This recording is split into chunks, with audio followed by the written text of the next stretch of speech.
It's been called the ugliest aircraft ever built, a flying barrel, a man-made bumblebee. But in many ways, this was a revolutionary plane ahead of its time. Its groundbreaking aerodynamics made it more efficient, and it promised to open a new chapter in aviation that would allow for the development of enormous airliners decades ahead of their time. And while some claim that this plane even helped inspire the modern turbofan engine, its contribution to aviation has since been largely forgotten.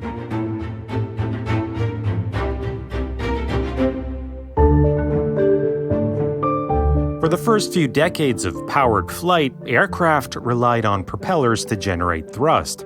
To increase thrust, a propeller could be spun faster, or it could be made larger, or more blades added. But all of these solutions meant that the engine would have to work harder. Generating more thrust required more power, and that meant more powerful engines, which would have to be larger, heavier, and burn more fuel. But what if there was another way?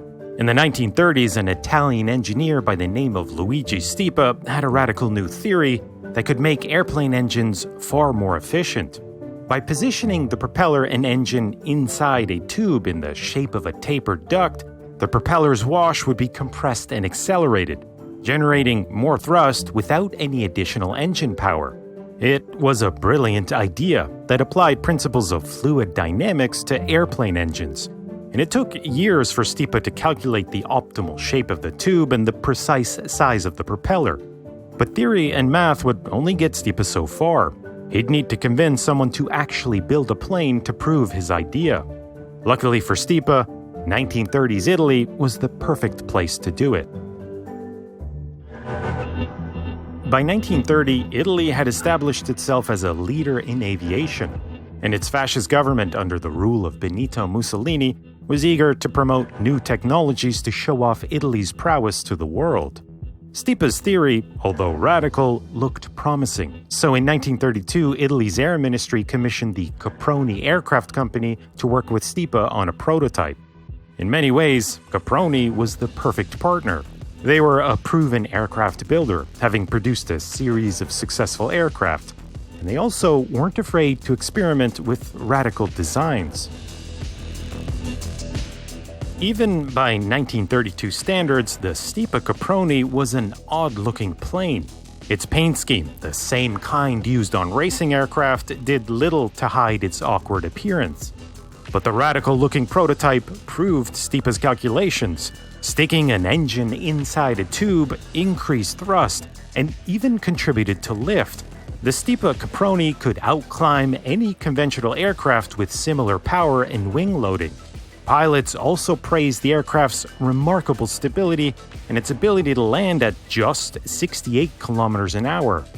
But the odd-looking plane was only a prototype to prove Stipa's initial theory, a theory that could revolutionize aviation.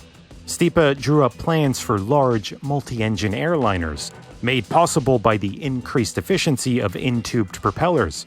Airplanes that would finally have enough range to open a new era of transatlantic air travel. But this new fantastical chapter in aviation would never be written.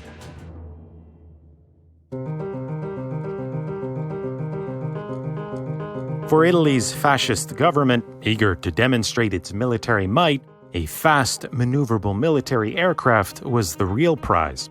And the Stipa-Caproni was neither. It could barely reach 131 kilometers an hour, and it was stable nearly to a fault. Not exactly a plane to strike fear into the hearts of the enemy. And as a single-engine prototype, the plane had inherent trade-offs. Its enormous barrel shape produced so much drag that nearly all of the efficiency gains were lost. Compared to other aircraft, it was also considerably heavier. But scaled up, Stipa was confident that the drag and weight of the in-tubed propellers would have been more than offset by the additional thrust they generated. Unfortunately, he would never get a chance at building a larger aircraft. After the Stipa-Caproni, Italy's Air Ministry lost interest in Stipa's theories and eventually pulled funding for further development. Despite Stipa's push to patent his ideas and publish his theories, his work sparked limited interest outside of Italy. The French drew up plans for an advanced bomber powered by in-tubed propellers, but they never pursued development. And by the end of the 1930s, Stipa's theories had given way to other advances in aviation. In reality, piston engines could never make enough power for the in-tubed propeller to work as Stipa intended. What was really needed was a more powerful kind of engine. Decades later, engineers would use a jet engine to power a ducted fan to compress and accelerate air, building a much more efficient jet engine called a turbofan.